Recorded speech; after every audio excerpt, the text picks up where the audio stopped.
Since the United Nations published the Brundtland Report in 1987, the global sustainability narrative has treated ecological prudence as a modern corrective to industrial excess. Yet, relying strictly on modern economic models, planetary boundaries continue to be transgressed. Examining the historical data, civil engineer and public policy strategist Dr. Kapileshwar Misra presents a verified alternative. His research demonstrates that true ecological resilience is a reproducible, millennia-old civilizational discipline. This diagram illustrates the IKS SDG Convergence Framework.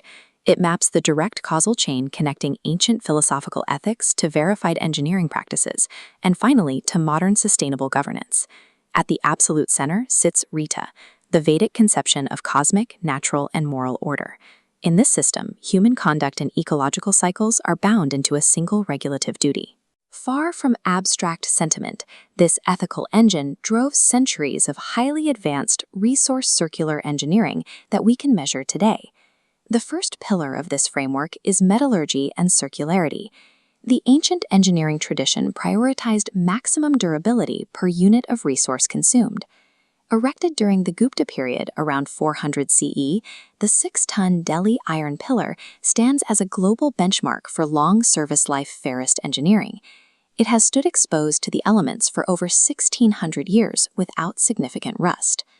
This graphic details the specific chemical layers of the pillar. Distributed low-temperature manufacturing yielded highly pure wrought iron with elevated phosphorus content. Alternating wet and dry atmospheric cycles allow a spontaneous, protective iron-hydrogen phosphate layer to crystallize at the metal oxide interface. This technical graphic shows the properties of Wootz steel. Smelted in southern India using a sealed crucible process, its low-temperature, solid-state carburization caused the microsegregation of vanadium. This created a high-carbon steel with legendary superplastic forgeability and distinct Damascus banding. Moving outward on the framework, the second pillar applies this same resource efficiency to zero-carbon thermodynamics, specifically visible in the vernacular architecture of traditional Lucknow Havelis. This blueprint maps the passive cooling thermodynamics of a traditional Haveli. Thick Lakori brick masonry provides intense thermal mass. Combined with calibrated window-to-wall ratios, the courtyard drives cross-ventilation via the Venturi effect, maintaining stable indoor comfort even when outdoor temperatures reach 45 degrees Celsius. These structures serve as highly calibrated, evidence-based templates, ready to be integrated into modern circular economy manufacturing and climate-responsive urban design codes. The third pillar expands this science to landscape-scale survival. In the arid, water-scarce Thar Desert region of Rajasthan, communities engineered complex surface runoff management systems to combat severe climate stress. This infographic illustrates 7 integrated traditional water harvesting systems, including the vast Jodhpur nadi and johad networks.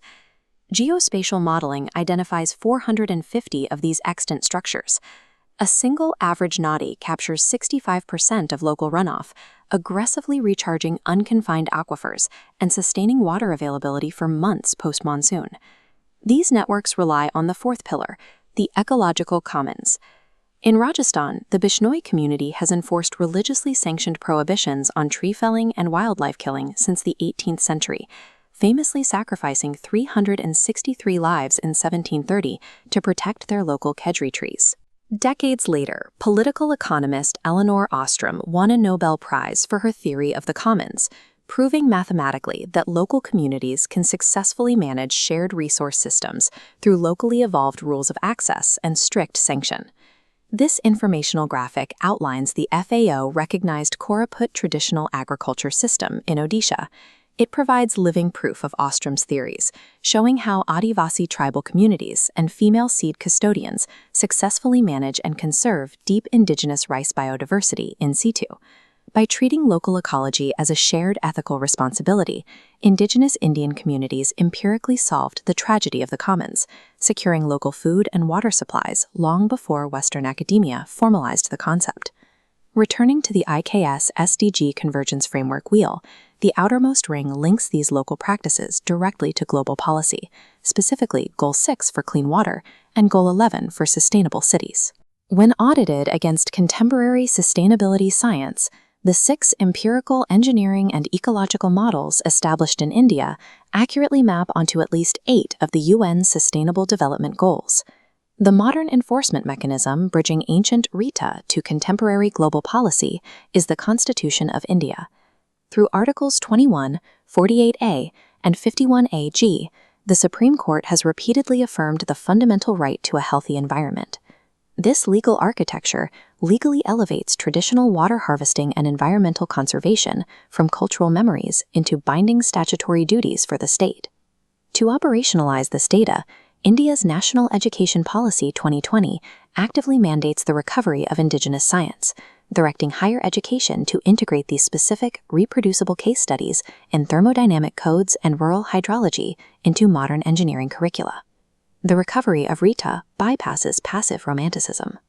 Rooted in constitutional law and strict empirical data, it offers a tested, highly organized civilizational discipline for surviving the climate pressures of the 21st century.